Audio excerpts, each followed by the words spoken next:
All right, ladies and gentlemen, without further ado, I want a nice round of applause for Everett Morris from the Maui Emergency Management Agency.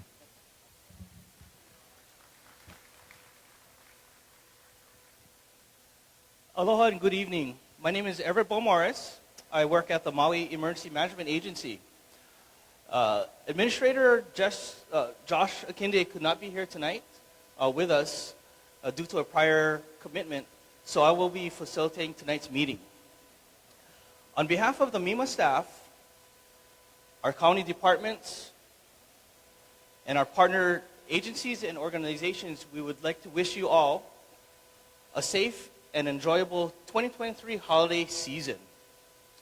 The format for tonight's meeting will be presentation from our speakers, followed by breakouts to different parts of the Civic Center for questions with the speakers, and then followed by a holiday meal.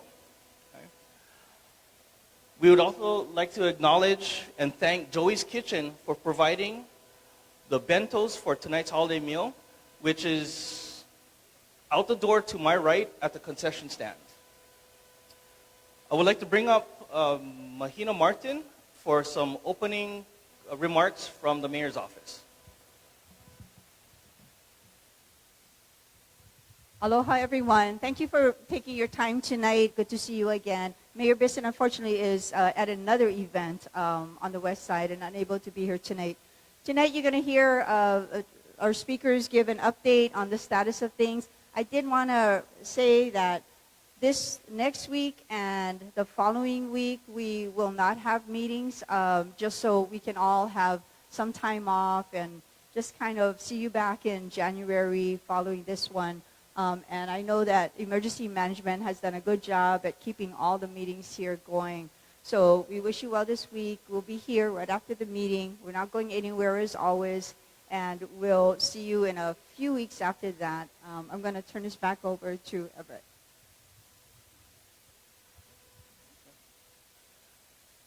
Okay, next we'll bring up firefighter Chris Stankus for updates from my fire department. Aloha, good evening, everybody. We just wanted to give everybody a little bit of update on the two fires that we had, the one from yesterday in Oluwalu, and then the one earlier today up Lahaina Luna Road. We had that fire yesterday in the 800 block of Oluwalu Village Road. It was a single-family structure. It was fully involved by the time the fire department got there. The structure was a total loss. Fortunately, there was no one home at the time, but unfortunately, that family is displaced, and we put them in contact with the Red Cross to help them with lodging and assistance. Our fire investigators were unable to determine the cause of that fire. Then for the fire earlier today up Lahaina Luna Road, it was at the solar farm that's up there. Even though that farm is not currently hooked into the power at Miko, anytime there's daylight, there's power being generated up there. And as a result of some faults in the system that threw off some sparks, we had actually 3 separate fires up there of each one at least a couple hundred square feet in size.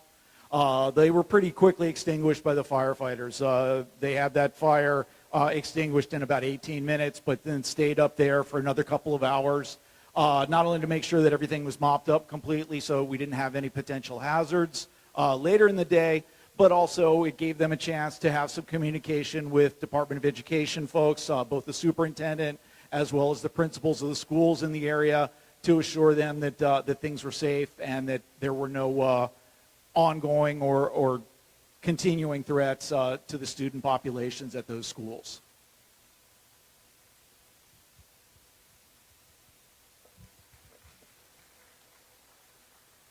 Thank you, Firefighter Chris Stankus. Next, we'll bring up Colonel Jess Curry. Aloha and good evening. As was said, I'm Colonel Jess Curry from the U.S. Army Corps of Engineers. Again, thanks for the opportunity to come and provide you just a short update for the ongoing efforts for debris removal and clearance here in Lahaina. I'll provide those updates, and as was said before, you can see to my left, your right, folks in the red and white shirts from the Corps, as well as myself, will remain here as long as necessary to answer any questions that you might have. As of today in Kula, we continue what we call phase 1 operations, which includes the site assessments and removal of hazardous household materials and bulk asbestos. That is principally complete, but we're continuing to work through a few final properties.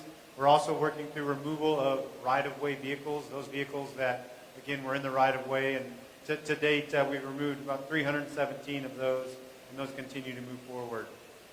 Additionally, something that we've recently been able to start for the rights of entries that we've received are cultural and archaeological assessments.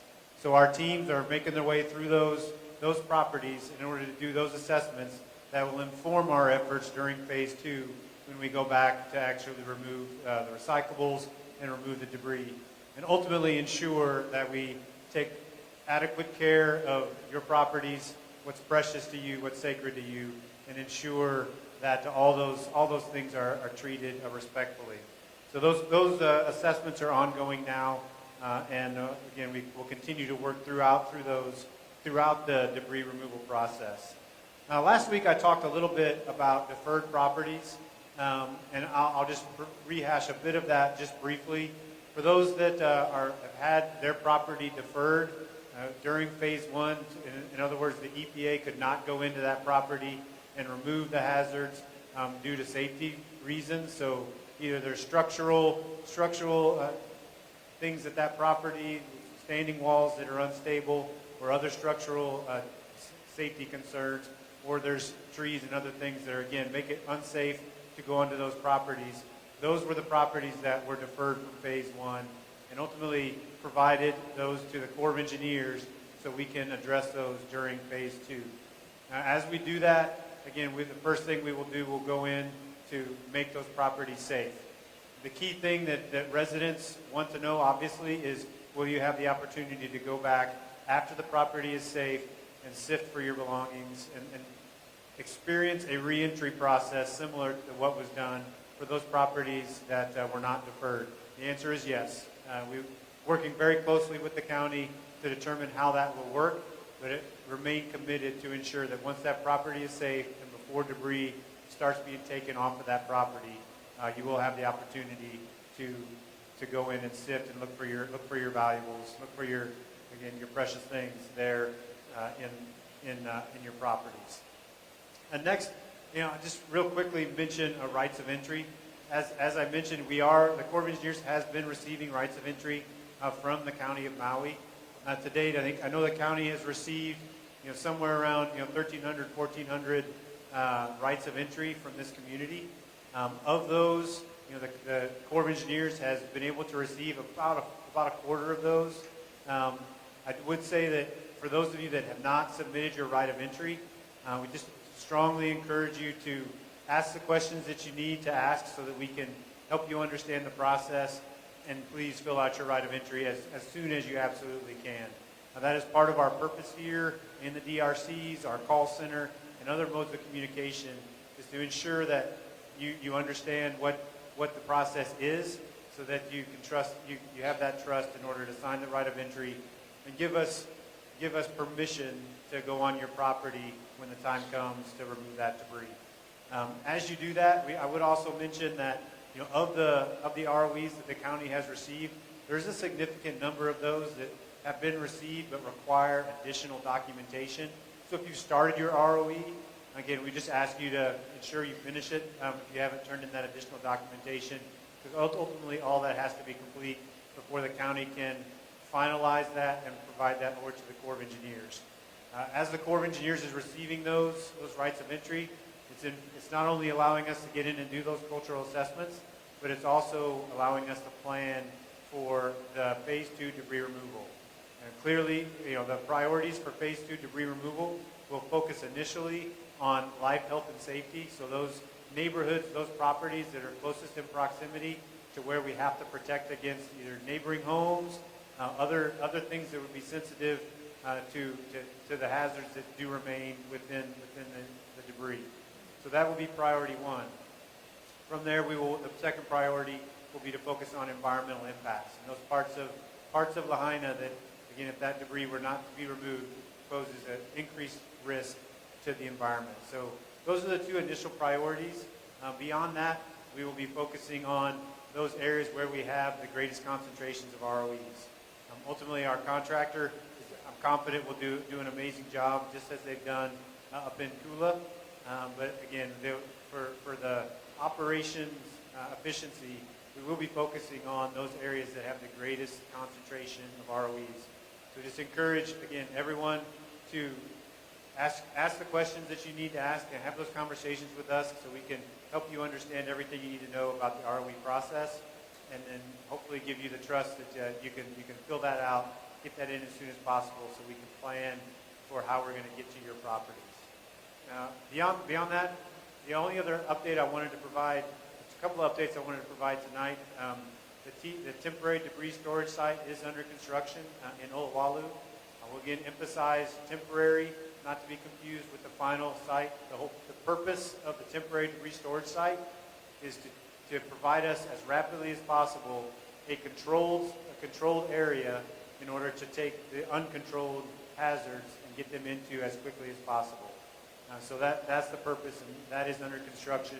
Expect that to be ready to start receiving material from Lahaina in mid-January. So again, that's what we're driving forward so we can begin the process of getting the hazards out of Lahaina as quickly as is absolutely possible. The other update I wanted to provide tonight, separately from the debris mission that the Corps of Engineers has, we also have the mission to build the temporary replacement school for the Kamehameha III Elementary School, which was destroyed here in Lahaina. That project is on schedule. It's moving forward very quickly. The contractors on the ground are doing an excellent job. And if you drive past the airport here in West Maui, you look up the hill, you can see that construction ongoing. That schedule has a planned completion for late February, where that will be handed over to the Department of Education for them to set up, the teachers and administrators get in to set up their classrooms. And then the goal is for them to be ready to bring students back into that school on the other side of spring break, so fourth quarter of this academic year.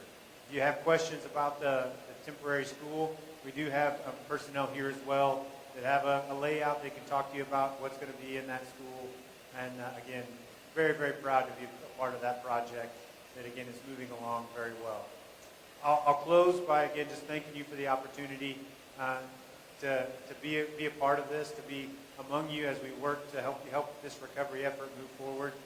It really is an honor to be a part of something, to have your trust as we do everything we possibly can to help you on the road to recovery. So thank you, and everybody have a happy holidays.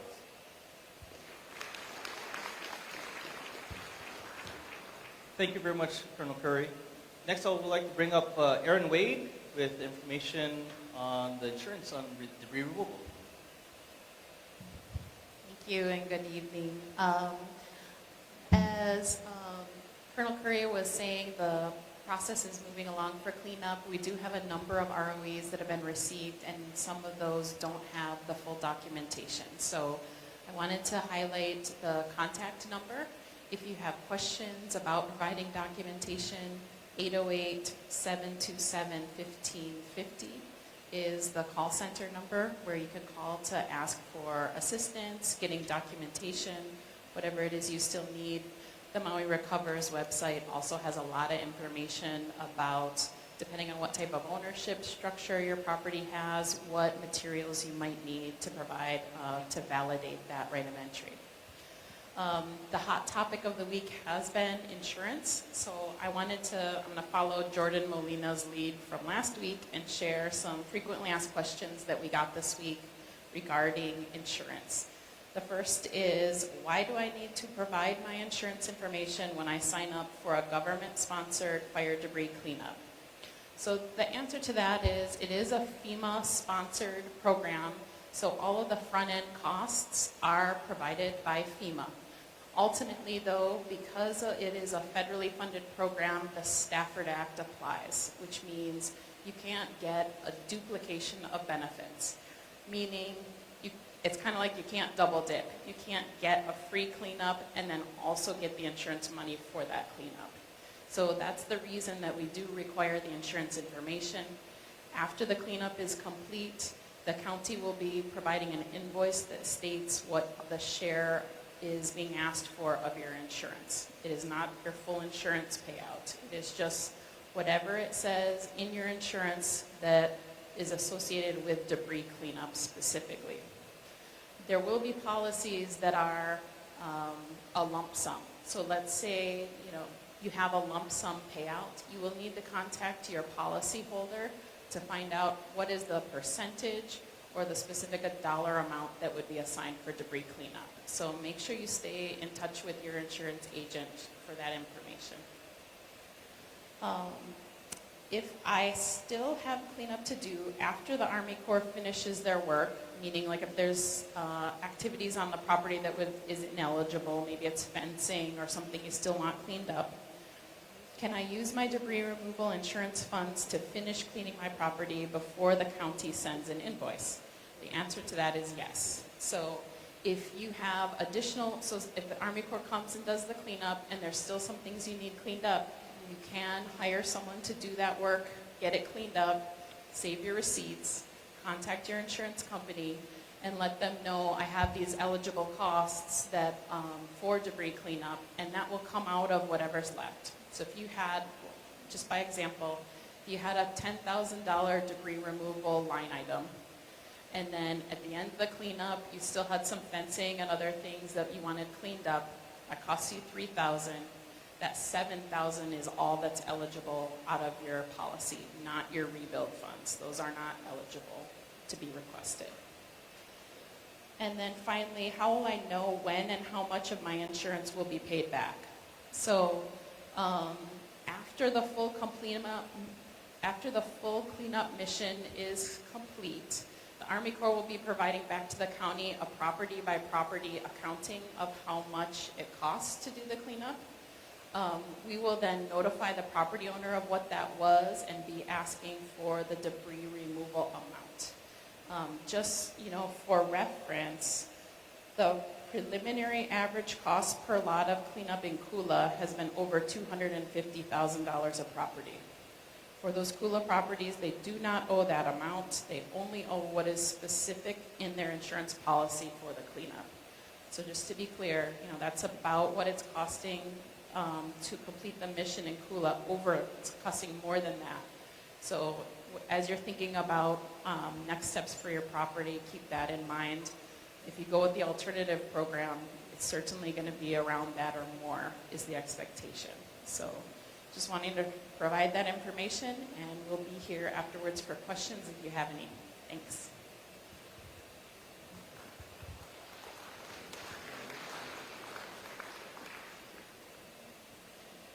Thank you, Erin. Next, I would like to bring up Kimo Landgraf with Department of Water.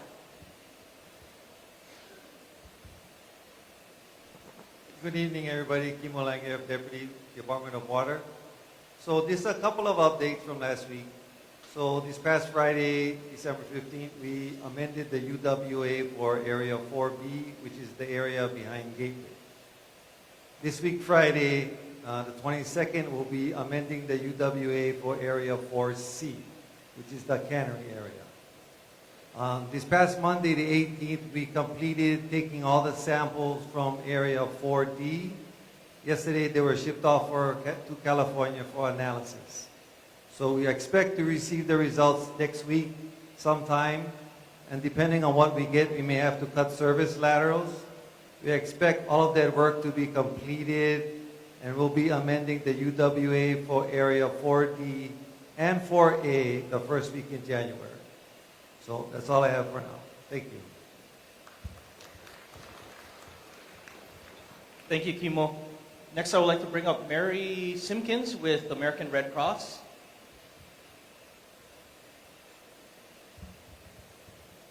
Aloha.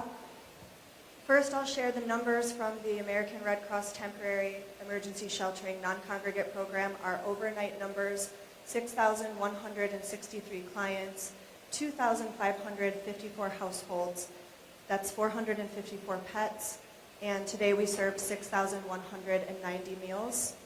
The main update I'd like to share tonight is that effective immediately, all NCS exits have been paused until December 27th. unless this includes disciplinary action from the hotel or condo management. We anticipate that many NCS households will be able to relocate in January, and we will, of course, provide updates as we have that information confirmed.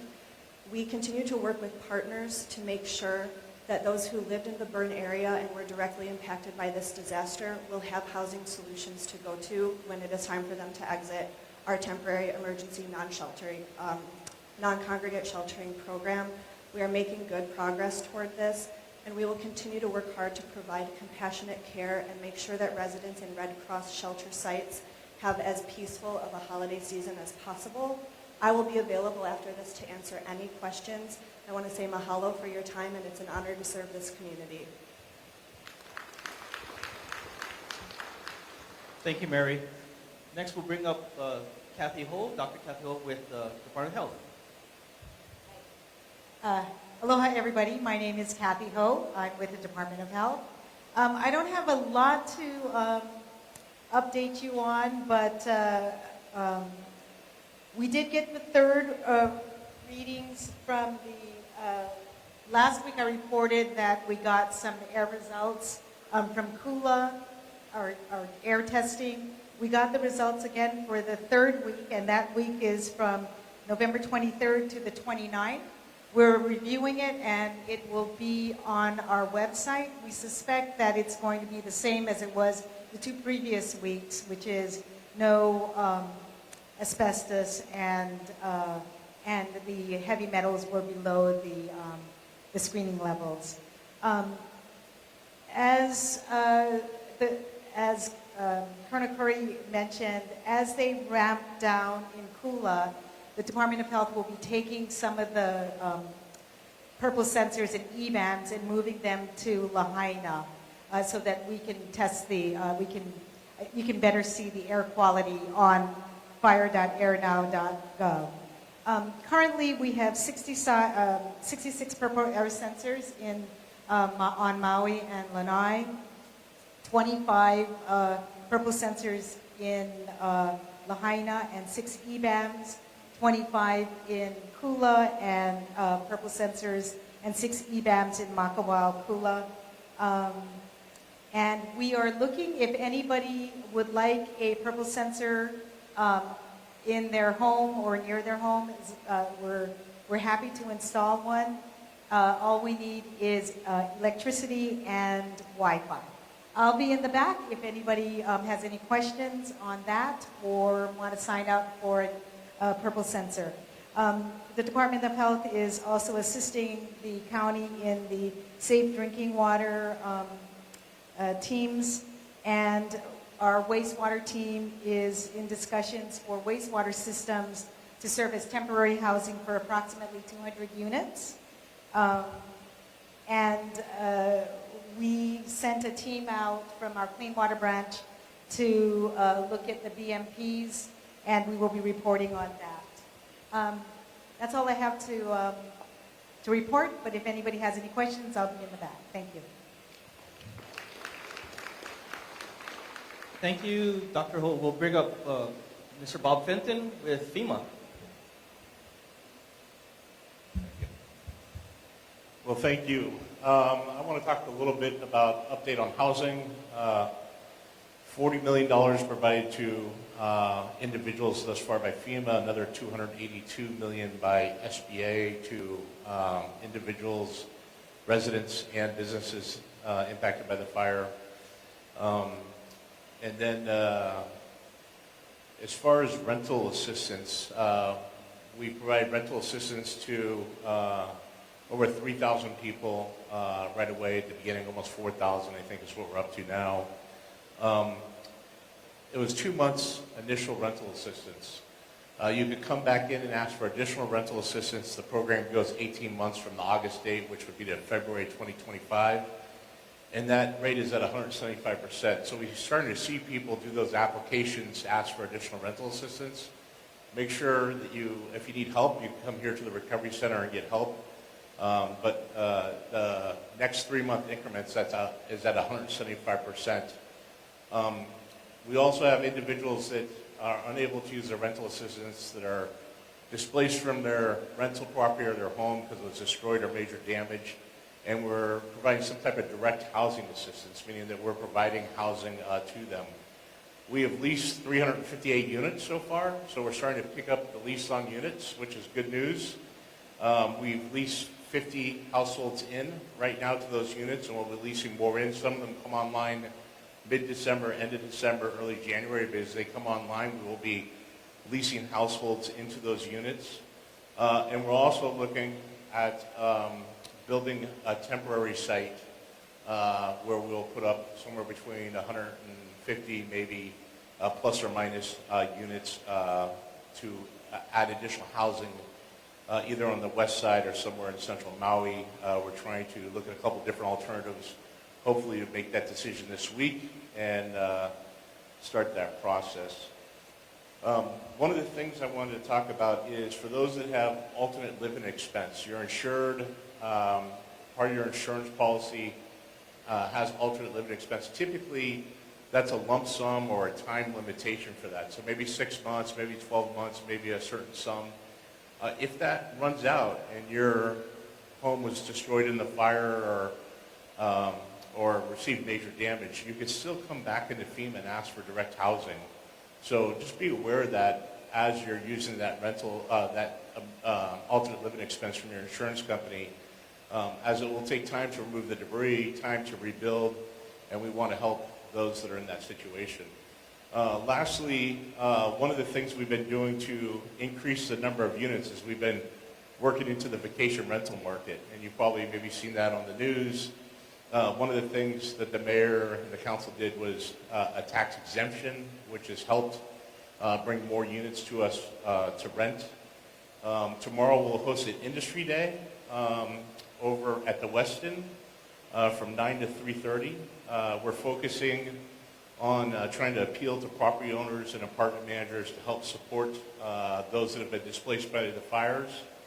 So if you or someone you know have available condos, vacation homes, or apartments, we ask that these units be made available to temporary house those displaced by the fire through FEMA's direct housing program. We'll pay a fair rate to rent those units to help those that have lost everything. We obviously have a long road ahead, but we're trying to aggressively rent those units right now to place people as quick as we can. Even over the next week between Christmas and New Year's, we'll be placing individuals into units to try to get them more reliable, safe housing, and that could last for up to 18 months to 2 years where we provide the housing for you. You could go to, if you know someone that has a unit, they could go to the Maui Housing 2024 at FEMA.dhs.gov. There's also an information sheet on the event tomorrow. My partner right over there has a bunch of them. It has a URL that if you want to register for it, or if you want to come by and learn more of this, what it is we will be talking to property owners, property managers, and trying to coordinate with them to lease those units to us. This week I sent out 13,000 mailers to property owners that have vacation rentals to make them aware of this. So we're trying to use that as a mechanism along with the incentives from the county and potential other actions the governor's looking at taking into account to make those units available. So hopefully by sometime in January we'll have enough units to house everyone that needs housing. Thank you.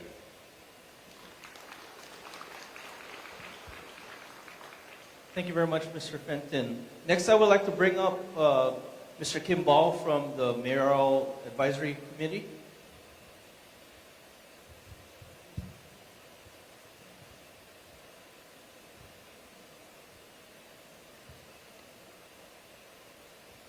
Thank you. Nina gave me 5 minutes notice. But anyway, being on the advisory committee, it's a volunteer position. We're supposed to be a conduit for the mayor to the community. I think all of us on the committee represent a different portion of our community. We look for wins. And today I heard a win. Maybe you already know, but I talked to a couple today that came in our store and they're in Kahoma Village. They said they got water 2 days ago. They're taking showers and drinking the water, and they said it's great. So hopefully more people will be able to move back there that want to. I know that people still have hesitation to, but hopefully that'll open up more housing for us. One thing we were able to do last week, some of us were able to go up with and see what Colonel Curry is doing in Kula with the Army Corps of Engineers.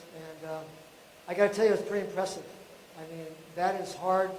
Those are hard lots to clear compared to what we have. I mean, they had guys rappelling. They had, they're bringing in big cranes. And it was pretty impressive, all the extra steps they're taking to make sure none of that ash gets in the air. They're wetting it down all the time, and it was very impressive to see what they're doing. I only hope that at our lot, where our 3 homes are, looks as good as they do in Kula.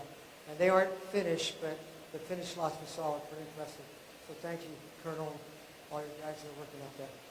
That's all I have. Thanks. Thank you very much, Mr. Kimball. I would like to bring up Mahina Martin for some closing remarks and one more topic. Thank you, Everett. First of all, mahalo to Akakū, who trudged all the way up to Kula and come all the way to Lahaina so that these community meetings are filmed, and of course we're live on Facebook all the time. We have one more speaker before we wrap up tonight and make our team available to any of you. And I know Everett announced earlier we have a dinner for you as a mahalo for always coming, and I know it's busy, everybody. And I want to thank also Councilmember Paulton for joining us this evening here in the crowd. I know I saw her. So our next speaker we'd like to welcome up here is Soakai. He's going to talk a little bit about the memorial up in Lahaina town. Sir?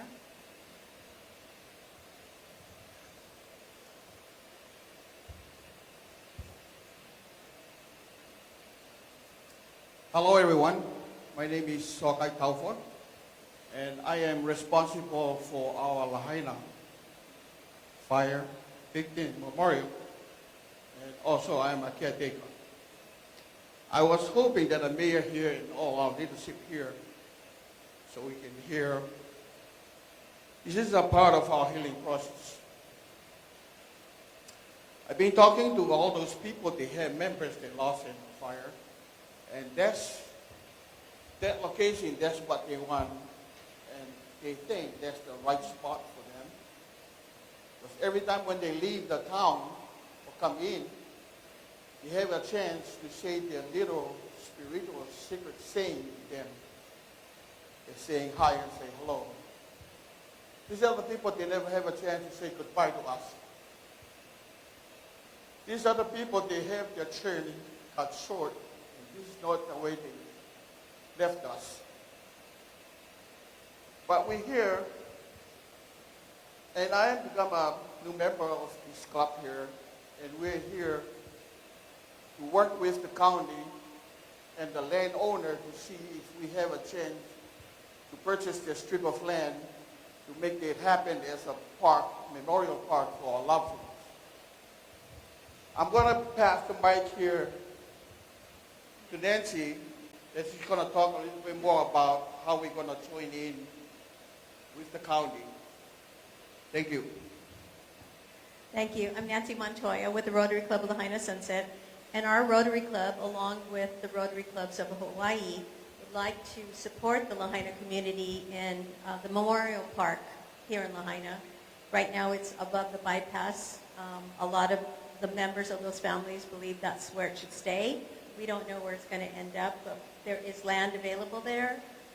We're just hoping the county will look into it, will help us, and maybe move this forward. And I'll turn it over to Liz.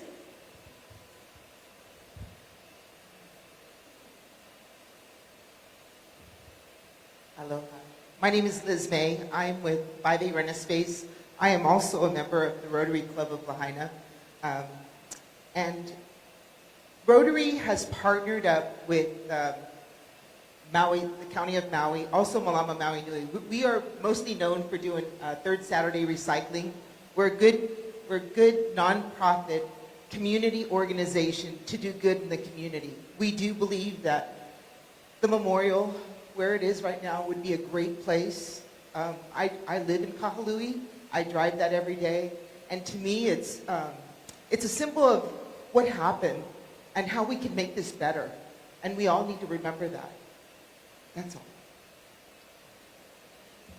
Thank you very much.